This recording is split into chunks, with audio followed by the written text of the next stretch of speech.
Hello and welcome back to my channel. So we've covered part 1, part 2, part 3. I'm about to go into part 4.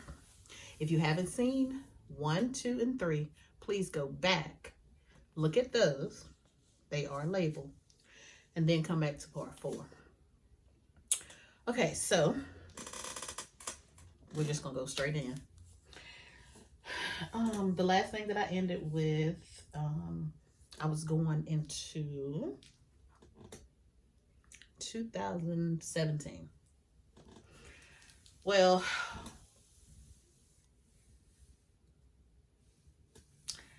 right before I go into 2017, 2016, leading into 17, that hip started back hurting. 2016, hip started back hurting. The core decompression had weighed off. So because of that, I had to start back going to see another orthopedic. Went to see my orthopedic here who diagnosed me with the avascular necrosis. And he spoke and let me know, like, Tanisha, it's time. You're going to have total hip replacement surgery. So I'm like, okay. He was like, you got to have it, but I will not do it here. You need to be at a university hospital because you have so much going on. You have things with your heart. You have things with, you just got so much going on. I would rather you be at a university hospital. So I'm like, okay. So I call, make an appointment at the university hospital that I've been going to. Make the appointment for that. Go up there. So I'll go in and they do x-rays. When I come back out, they're like, oh yeah, you need to have total hip replacement surgery. So I'm like, total hip replacement? Here we go. I'm like, I'm so tired of having surgery. Like, by this time, I'd have been cut over 30 times, probably over 40. I've had major surgeries. I'm like, another surgery? I'm like, I'm so tired of surgery. It was all these surgeries to get fistulas. Then we moved over here, put in a graft. Hip surgery. Parathyroidectomy surgery. Surgery to put the Missouri Swan catheter in my stomach for PD. To take it out. To put it back in. To take it back out. Just a lot. So I just hated to hear that I had to have another surgery. So as time goes on, they're like, well, we can start giving you cortisone shots in your hip, steroid shots in your hip, and see how that works. They started doing that. Well, it worked for a little while, but it wasn't a fixer. So went back in. It's like, okay, well, in order for you to have this total hip replacement surgery, we would rather you have kidney transplant surgery first. Whew, heart racing, brain just going, I gotta have transplant surgery. I gotta go through that again. Mind you, I done went through this thinking everything was, about to do a turnaround, thinking I'm ready to get this new kidney that my friend was giving me. I'm so grateful, and boom, devastation. So because of the devastation, I had started getting worked up and to get on the transplant list. And when you do that, you have all these tests to do. You have to go through, so much mental stuff, a stress test, everything. And again, like I said, we found out that I had a situation going on with my blood. My blood formed something called sticky platelets, which are little tiny clots. So I'm like, oh. So in order for me to even get my hip fixed or get my hip worked on, I have to have a new kidney. Okay, again, like I told you all, I felt like, don't just ask people because, they know what's going on. And this is when I had been learning from day one when I became diagnosed and when I started dealing with all this. Whew, you learn who your real friends are. It hurt so bad that people I was around every day, people that was at my house every day, coming to get their hair done, want hookups, this, that, and the third. Psh, where they at? Never showed up at the hospital. I might have got a text, but to be there, to be supportive, that's what I needed, you know? If you can be my friend when I'm up, you should be there and be my friend when I'm down. And it was just so hurtful, you know. Some of my friends stayed around. I also had some that offered to get tested. I had some that offered to get tested, but never went through. I had some that offered to get tested, begged me to get them information to get tested, but never went, which is fine. It's perfectly fine. Because I understand being scared. I understand all that. But don't beg to do something. Got me thinking you doing your paperwork, you doing everything you need to do. But the whole time, you've gotten scared. Okay, I promise I'm an easy person to deal with. If you've gotten scared, come to me if we're friends. Sit me down and explain. Listen, I really want to do this. I want to be able to help you, but I'm afraid. Don't have me thinking, oh, such and such, or this person, that person, oh, they're getting worked up. I will be able to get a new kidney soon, and I can, live a longer life. Don't have me thinking that if you're my friend. Yeah, I understand friends get scared, but come and talk. Come talk to me. If you're friends with somebody, you should be able to talk about anything. But again, just went through that just to really speak on the fact of how this whole entire ordeal has really showed me some things. It showed me who my friends are. It showed me who really, really loves me genuinely, who cares for me. I mean, and those of you who have been so loyal, have not moved, always here, always gonna make sure I'm all right. Thank you. Thank you.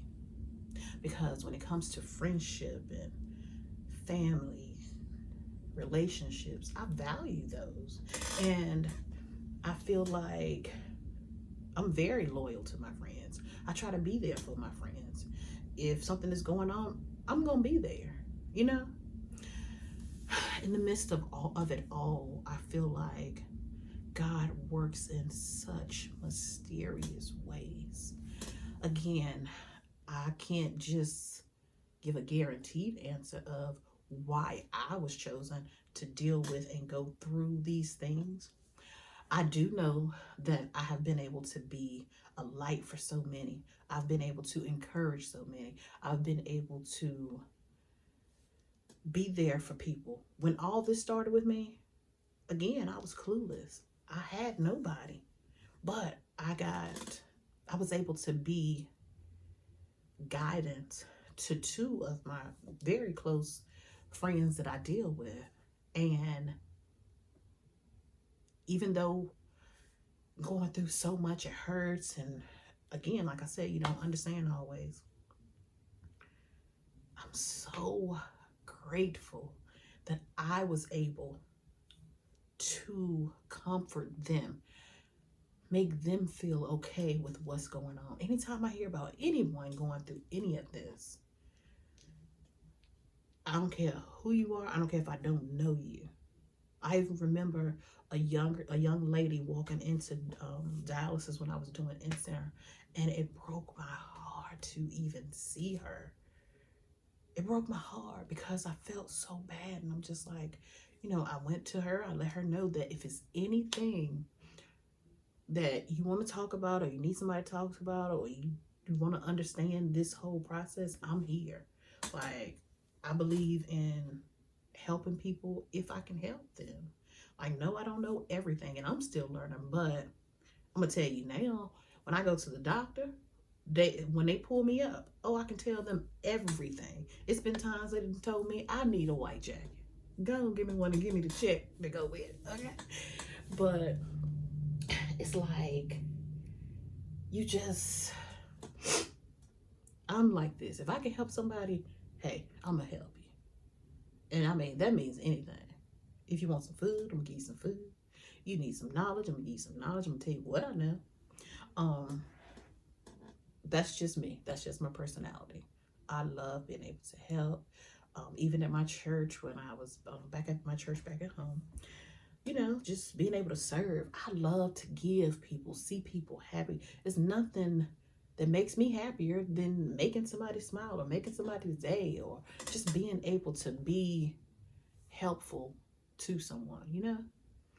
And so, getting back on subject about the whole hip situation. So, you all know I was on the steroids, all that. So when I get in here and I'm talking to my doctor about my hip, I know I'm jumping around, sorry.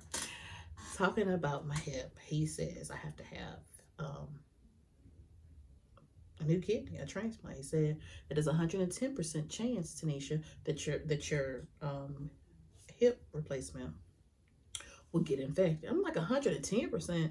Well, I ain't gonna go lay down on nobody's table if you talking about 110% chance of my hip getting infected. And then if it gets infected, I'm left with nothing, air, basically. Oh no.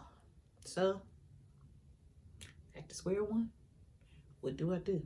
So now every time I get up to walk, I'm limping and and they want me to walk with a cane. I'm like, I'm in my 30s. But I look like walking with a cane. And I mean, I don't know how you all feel, but I'm sorry. I just feel like I just couldn't do it. But then I had no other choice. I would try to take the cane. One of my sisters, she know how I am. She know I love bling and sparkle. She took it, blinged out a cane. I always bought had a leopard cane, just something that was fashionable and was me, my personality, just to make me use the cane. But then they want you to hold the cane in the opposite hand so that you don't trip and don't put so much pressure on the one that's messed up. Well, as time went on, by the time I did make it to this doctor, not only was the right hip messed up, but the left hip has started deteriorating too because of putting all my weight over here. So I'm like, Lord, you got to do something. Help me, get the strength to say, okay, suck it up. I surrender my fear, and I'm gonna go ahead and try to get back on the transplant list. Okay. La la la la la la la. So as 2017 is coming in, I go ahead and I start back doing everything I need to do for transplant. I went to see a hematologist about this whole blood situation. I done took the classes to learn about, what meds you'll be on and what you need to do to get prepared for this new kidney. Meeting with my doctors, getting this done, getting that done. You have to do all these tests before they can make you active on the list. Well, because I've been on dialysis since September 2008, I would get pushed to the top of the list. So I'm like, okay, yeah, this sounds good. Well, I go to church, talk to my pastor, and I'm letting him know, hey, do you mind making an announcement stating, the things that I've been through and that, I really want to try to get a kidney because I really want to be able to have this surgery. Okay, one Sunday, nice little Sunday, go to church. He announces it. Some of my friends came to support me. He announces that, this is Tanisha. She's very helpful. She does a lot in the church. At the time I was helping with a group in Celebrate Recovery. I was a leader for a group there, just very active, trying to help. He announced everything.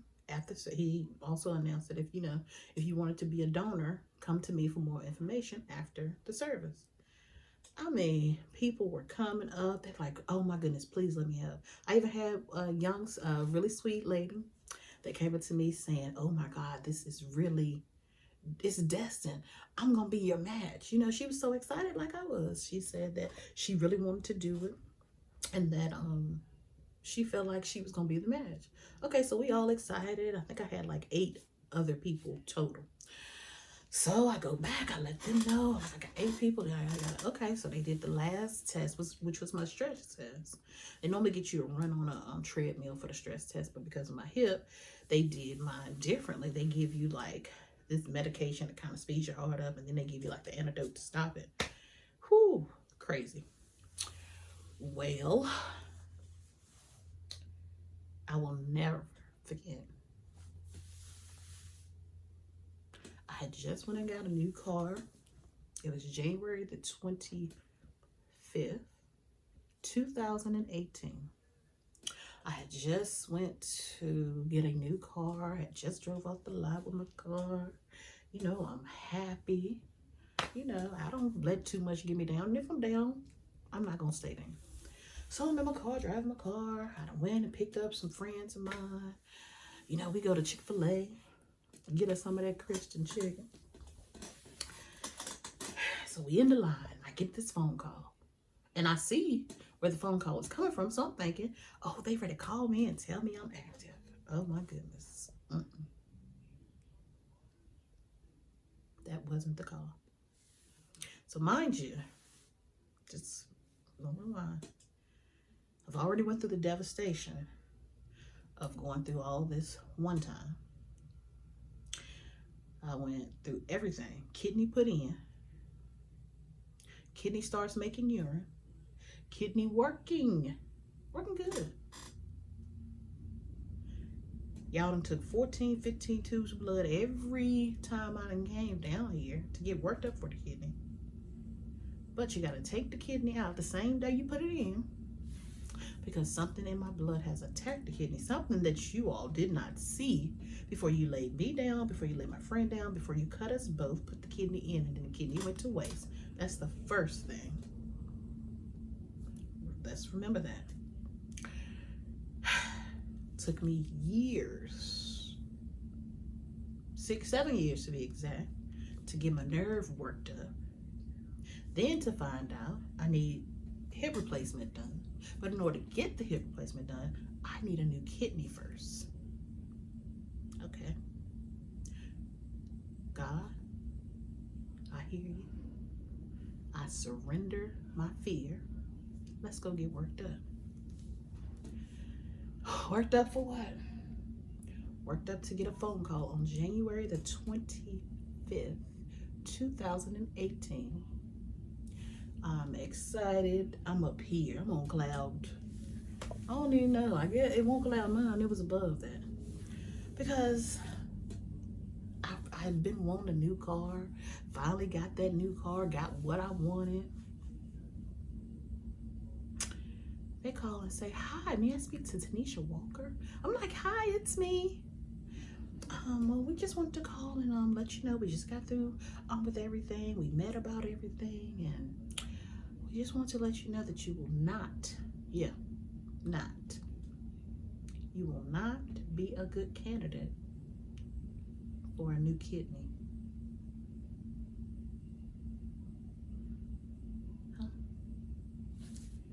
So here I go again.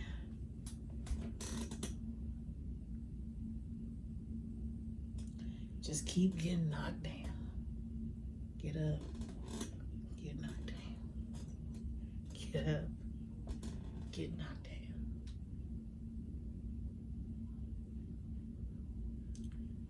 So this one knocked me down, and it knocked me down hard.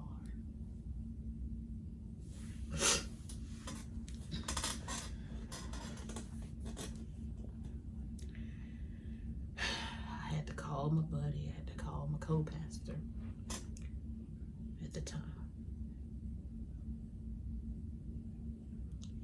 He stopped everything he was doing. He and his wife came straight to my house. And I did not know what to do.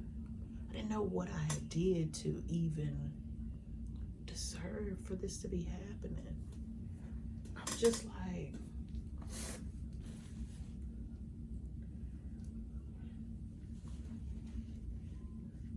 how many times? How many times?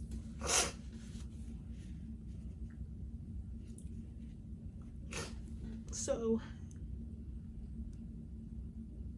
I just remember feeling so empty. I remember being so upset because it already took so much to try again. Then I try again in this. So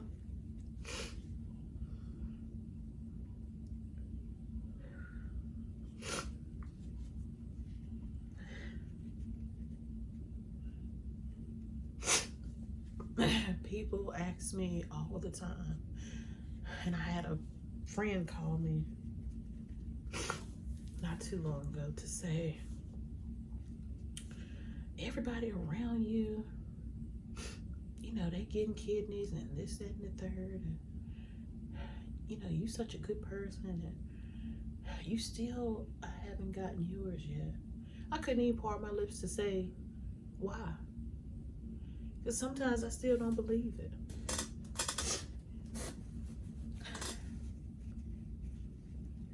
But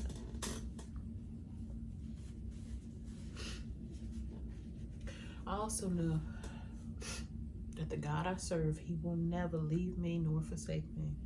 I also know that regardless of anything I face, even this, and it's hard,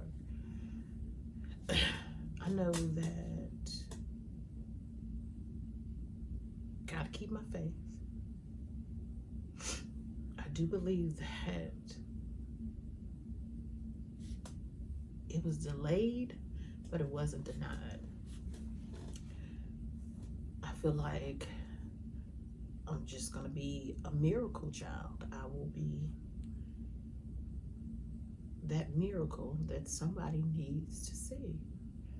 And as bad as it hurt, as much as I screamed to get that pain out, whew, it's like the pain of it all it just sits there. So people kept coming up to me, asking me, all right, when do I need to turn in my stuff? When do I this, when do I that? And I had to, with tears in my eyes, I had to say, sorry, but whew,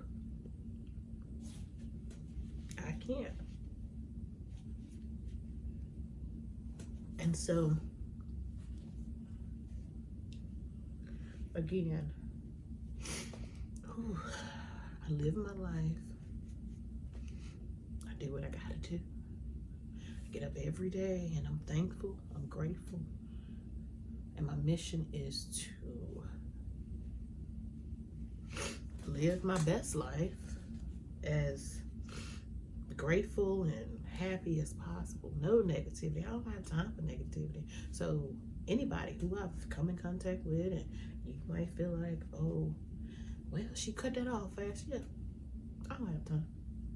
Not with all this going on. Okay, so hopefully this won't be too long, but I'm ready to go into the last little bit of my story.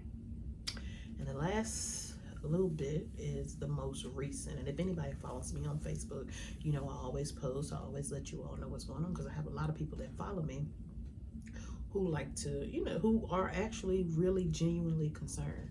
So I like to keep them in the loop. Well, excuse me. I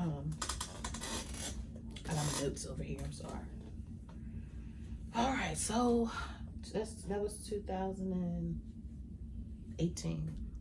Let's go into 2019. I had a few fistulograms. So that was a couple more cuts. I hadn't been hospitalized. I'm like, thank you, Jesus. Okay, I relocate to North Carolina. Mainly just, just better schooling, just new for my daughter, just health care, just a lot of different reasons. Anyway, I've relocated, get into my place, finally get settled in and everything. Well, I'm still doing home dialysis. I done came up here and I met my new doctors here and my nurses, and they love me, and I'm missing home, but hey, I'm going about my daily life, starting my life. Again, I'm doing home hemodialysis. I'm still sick in myself. It's still 5 times a week, 2 hours and 30 minutes. I do what I got to do so I can be here to raise my child. Well, October comes, the end of October, and my fistula at the time was it was going like this. So I had to stick here and I would have to stick here, And these kind of bulge up sometimes, when you get asked questions about that. What's that on your arm? People so rude. But anyway, my arm ends up clotting again. But when it clots this time, I call my doctors. I let them know what's going on. They make me an appointment at the Access Center. When I get to the Access Center, they they go look inside my arm. They're like, oh, hold up. We can't work on you. We're going to have to send you to the hospital. Okay, my heart racing. I'm like, oh boy, it's just me and my daughter here. She's home. I'm taking care of this by myself. I go ahead and do what I gotta do. Get up to the hospital. They doing all these tests. They really want to get to my arm. Well, they let me sit in the hospital all day, and then they finally tell me, well, we're going to get you back in here in the morning, and we're going to go ahead and work on you in the morning. All right, so when I get here, they take me on to the back. When they take me to the back, they're like, are you driving? I'm like, no, but because I knew not to drive. I knew you all normally sedate, and I can't drive. But I'm going to call my Lyft, Oh, no, you can't call the Lyft, and we won't be able to sedate you. I'm like, well, how y'all supposed to work on my arm if you can't sedate me? Oh, we'll as soon as you feel something, I guess we'll have to go ahead and sedate you, and then, we'll let you, we'll figure out, getting you home. I'm like, I can call a ride. I got somebody who can come get me. Well, these people lay me down, cut my arm. They did give me some numbing medicine. But numbing medicine is nothing when somebody digging down inside of your arm and you're laying on the table and you can basically feel it all. Oh, I'm on the table and I'm bawling, crying because it is very painful. Well, when they go in there, they like, oh. So that's when they say something about my SVC. My SVC was narrowing. Well, because I've had so many of these, it's like everything, either it's colliding, either it gets clotted or it's narrowing or whatever. And that was causing some swelling in my face too. I was noticing that my face is chunky. So if you see my face swelling, no, Tanisha ain't fat or just sitting around eating. Yes, I cook all the time. I do like to eat, but I also make sure that, I work out some and I maintain my weight.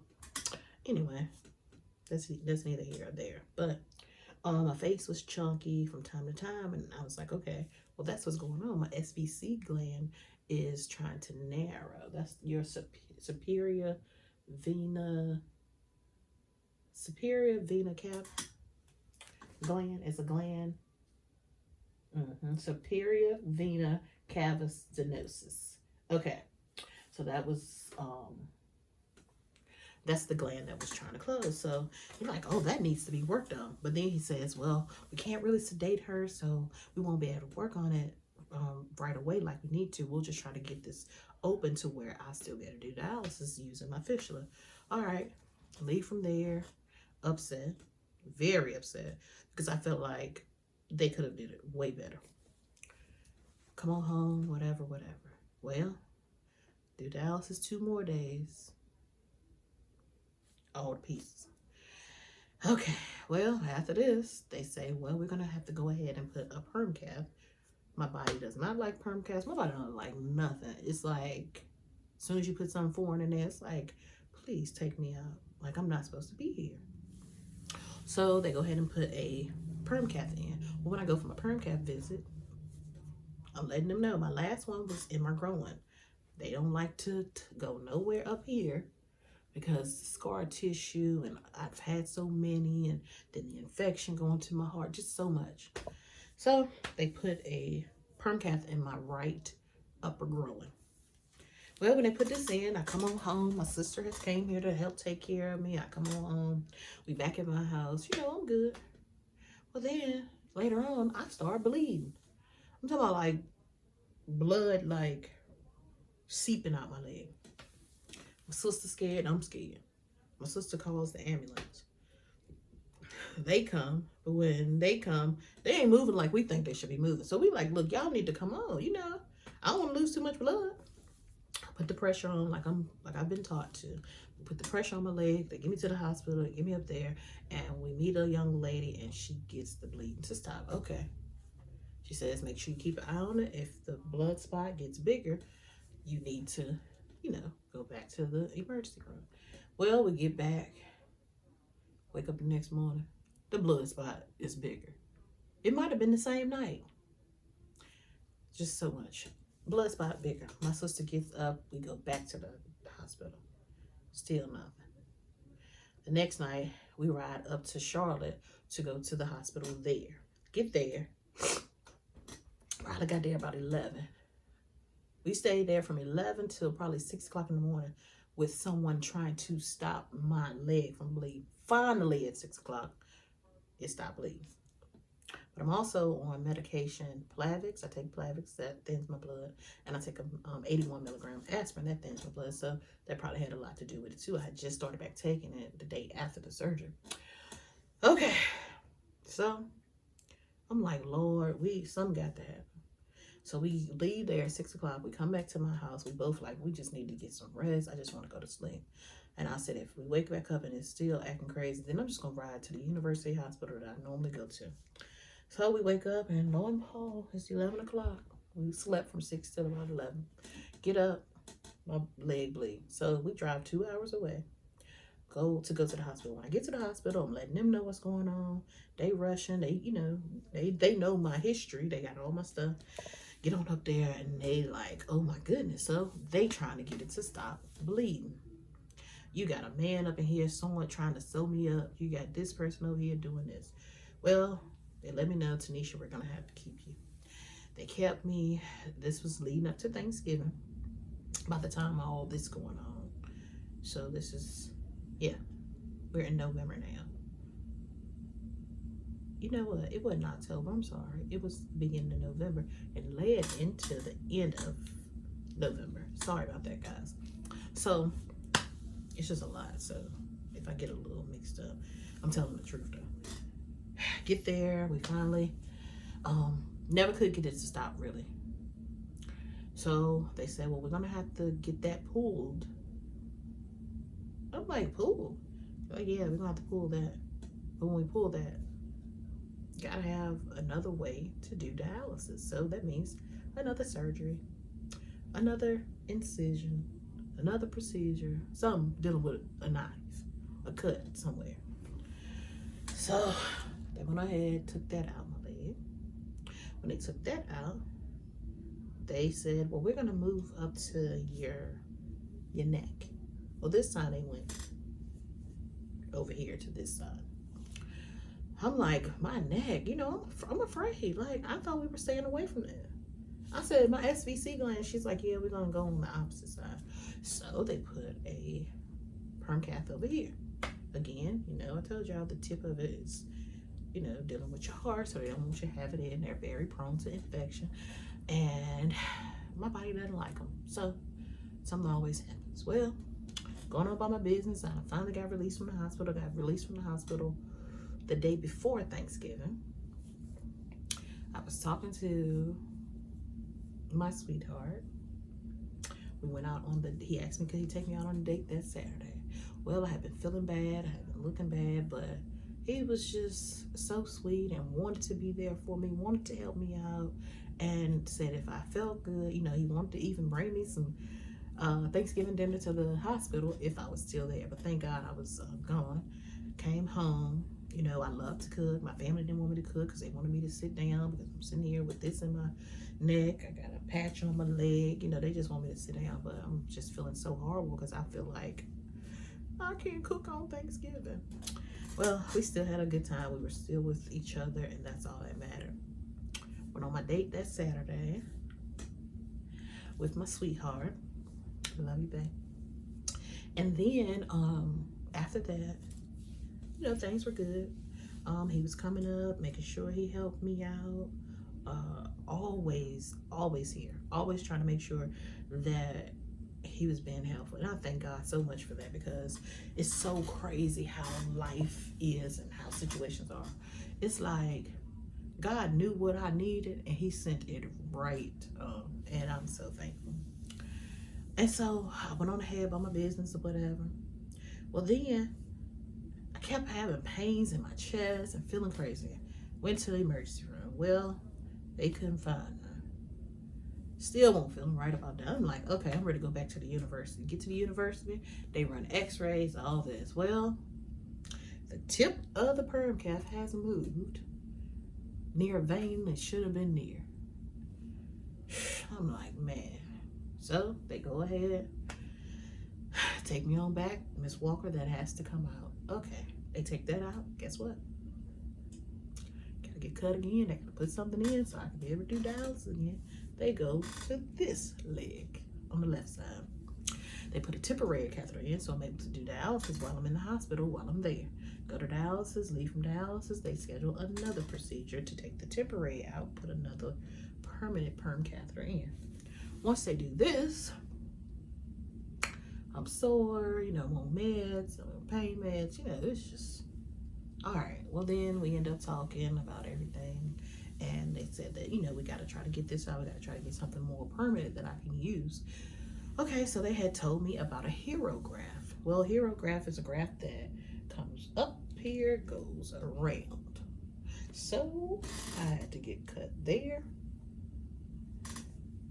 And then I got this new buddy. My skin likes to heal in keloid, so it kind of bubbles up when it heals. Yeah, just difficult. On top of all that, nobody can ever find a vein. So again, I have to get stuck so many times. So I go ahead, get that. Everything starts to heal. I also still have the perm cath in my left leg. They finally let me go home. Well, I'm at home, but I'm still just not feeling good. Go back to the hospital. They keep me for about 3 days this time.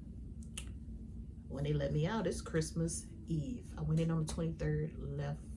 No, then I went on the 22nd. I think I got out Christmas Eve. So when I get out on Christmas Eve, I go stay at one of my friend's house. She didn't want me to be by myself Christmas. So she asked me to come stay with her. But I couldn't enjoy myself. I went to her house, got on her bed, and I slept the entire time. My sweetheart came, got me, called myself trying to spend time with him. I couldn't spend time with nobody. I felt so crazy. I kept having chills, kept getting hot and cold at the same time. I didn't know what was going on. Finally, I leave from there, going on back home. When I get here, I'm still not feeling right. My blood pressure is looking crazy. Still making sure I do dialysis. I know I need to do dialysis, but I'm just still not feeling good. Man, I called, get back up to the university hospital. Oh, yeah, let's rewind. Before I leave, after getting this hero graft, my hemoglobin is 5. Yeah, it's 5 before I leave the hospital, but they let me leave the hospital. I'm like, come on. You know, this hospital ain't known for doing no craziness. And when I went and when I brought that to their attention, they looked at it, but it looked like somebody went and erased it. They don't want me to have no case, but I'm working on some things. Anyway, so I'm not feeling well. I get back to the hospital. When I get back to the hospital this time, they running all kinds of tests, all kinds of this, all kinds of that. Well, they do cultures. And when they do the cultures, they come back that I have a staph infection. Well, y'all done opened me up about 6 or 7 times since the last time I've been here. I guess I ain't had no choice but to get a staph infection. Well, when I get back this time, it is December the 30th. We're going into the new year. Well, they tell me they want to look deeper, and the visit before this, I find out that I'm allergic, and I've been allergic to all kind of antibiotics, penicillins, any of that. And I also learned that I'm allergic to the contrast dye. Well, they had to use contrast dye to see inside of me. So they pre-med me all day with prednisone. I was afraid. When I get down to get this CT scan done with the contrast, not CT scan, I'm sorry, to get the scan with the contrast dye. Oh, they lift my arm up, and my IV is placed in my armpit. Yeah, I know. I ain't never heard of it either. So here I am with what's the name of my armpit? Well, thank God it ain't want to stay. As soon as they push the button, mind you, they done medicated me, so this is supposed to work. As soon as they push it in, I had this allergic reaction. Throat started closing, I'm itching, my eyes burning, I'm just, just trying to breathe, can't breathe. They hurry up, pull it out, and they shoot Benadryl in. They're like, oh my goodness, I'm so glad you only got a drip, because we would have had to use an EpiPen or something. We might have had to bring you back. I'm like, what? So this how I'm bringing in my new year. Well, new year comes, I'm still up here with an infection. Stayed in the hospital 21 days. Missed my daughter's 17th birthday. So yes, I'm angry because I feel like, and the reason I say that is because my infectious disease team, I understand they were very, concerned about, getting this infection out my body. They put me on the antibiotics. I was on antibiotics. I was on this, that, and the third. Okay, and even with the antibiotics, I was taking vancomycin. I've taken it before, but never took it for a long period of time. My hearing started sounding like I was underwater, and then my eyesight got blurry to the point where I could partially see. Oh, I told them, y'all got to do something. So it's about time for me to get released from the hospital. Oh no, I got to stay an extra 3 days because nobody has set me up to get my antibiotic in center. Because anytime you have to be on an antibiotic, they have to run you in center. They have to give it to you. Whew, you talk about somebody on fire, feeling like I was in prison. I was so angry. But I kept praying, and finally, I was released from the hospital. Did pretty good all the way up until March the 24th, my left leg that the catheter was in, because I left the hospital with the catheter in. Oh, rewind. While I was in the hospital, the hero graft that was infected, the hero graft got infected, so they had to go back in, take the hero graft out. A couple days before that, they were trying to stick the hero graft. Pain from, excuse my mouth, pain from hell. I'm in dialysis, bawling, crying. I'm like, listen, I don't think y'all should be sticking this because it's got to be infected because it hurts so bad. They had to go back in my arm, take the graft out. So that was another surgery. But the night that I went to have that surgery, or the afternoon I went to have that surgery, nobody could get a vein. Nobody could find a vein. They stuck me in my foot 2 or 3 times. They stuck me here, there, back. I mean, everywhere. They tried to stick me in my neck. They could not get nothing. Mind you, they tell you don't eat or drink anything.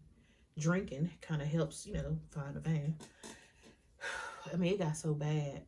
It was like they were getting attitudes. And even if they did find a vein, y'all weren't working on me. Not with everybody running around here upset. So thank God that surgery to get it removed was postponed to the following day. All right, sorry, I'm jumping around. So let's go back. Finally get out the hospital, I'm good. We're going to go to March of 2020. Got the catheter in this leg. Looked down one day and his leg is swollen. I'm like, what in the world? Told my doctor about it. Okay, I'm thinking, she gonna say, well, come in. We'll try our best to get some blood, run cultures, which she knows I'm a heart stick, so maybe that's why. I don't know, but they never did take cultures on it to see if it was infected. Well, I knew I was gonna have to have surgery. I was ready to have surgery to get a hernia repair and go back to PD because I really don't have many choices now. So I go March 31st to have perm catheter surgery and Missouri swan catheter placed. So that was 2 surgeries. And then this removed. But when they remove this, oh, you wide awake. They just come to your leg, yank it out, put pressure until you don't know. And I mean, it sounds crazy, right? It is. It's just really scary, but it doesn't really hurt. It's just the mind frame of it. So they go ahead and they do that. Well, they send me on home. Well, I'm thinking my doctor who took it out has already talked to my dialysis doctor and they have discussed how I'm going to be doing dialysis. I'm thinking I'll be able to use this. Oh, no. So I go 7 days, no dialysis. My body gets into fluid overload. I'm calling them. I'm telling them that Friday, I'm like, hey, what do y'all want to do as far as dialysis? They're like, oh, just go ahead and do it. I said, do it with what? They like, with your perm cath. I said, that was taken out March 31st when they did my stomach. Oh, man, I'm in trouble. So they had to send in a prescription for some type of potassium medicine so that my potassium would not get dangerously high. And then I'd be looking at death. So, got that done. Well, as the days went by, my body just got fluid overload. My face was puffy. My hips was puffy. I mean, everything. My stomach was swollen. Just everything was just extra puffy. And fluid overload is very uncomfortable. It feels like your skin is just it's burning because it's about to pop. So went through that, started dialysis. When I started the peritoneal dialysis, started back again. They couldn't run me at a normal rate because, hey, I just got the hernia fixed. They don't want to rupture that. So I go ahead and go into dialysis, but with all the fluid I got on, nothing was changing. I was miserable. I was all to pieces. I was crying. I could not get up my steps. It was just awful. But my sweetheart was right there helping me through. God was right there pushing me through. And I just had to keep on telling myself, just keep going. You got to keep going. Finally, I'm frustrated. Y'all know where I'm going. I go on up to the University Hospital. They, like, what in the world? I tell them what happened. They're like, okay, well, some communication just must have got tired. We're going to get you right, yada, yada, yada. So when I get there, they're like, oh, my goodness, sweetheart, you have been through so, I know, been through so much. So they go ahead and they let me know, well, we're going to have to do 24-hour dialysis, which went from 24 hours to, 3 days? Yeah, 3 days with 3 days of continuous dialysis nonstop. Well, they got my fluid down a little bit, but this left leg won't budging. So I'm like, something going on with this leg. It ain't just fluid. Well, I went and got the leg checked. My doctor didn't see anything. Well, he didn't see anything because I had so much fluid. Got them to check it. They didn't see anything. While I was there, I ended up letting them know my left arm had been hurting. My arm was out here.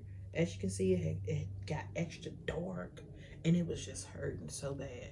Well, Easter Sunday, when I wasn't feeling good because of all the fluid overload, I went to the emergency room and they stuck me here. Well, once you've had a fistula or anything, if you get stuck anywhere on the fistula arm, like after you not using it anymore, they have to stick above. That's how I ended up getting stuck in my armpit. They didn't stick above. This place didn't stick above. They went down here, and it just, I guess, it ultra-filtrated my arm. So when I leave there, my arm hurt. They had an IV over here. This arm started hurt. But then with all the pain over here, they had to remove it. When they removed it from here, they put my IV over here in my neck. I was so scared, so afraid of that, but it wasn't as bad as I thought.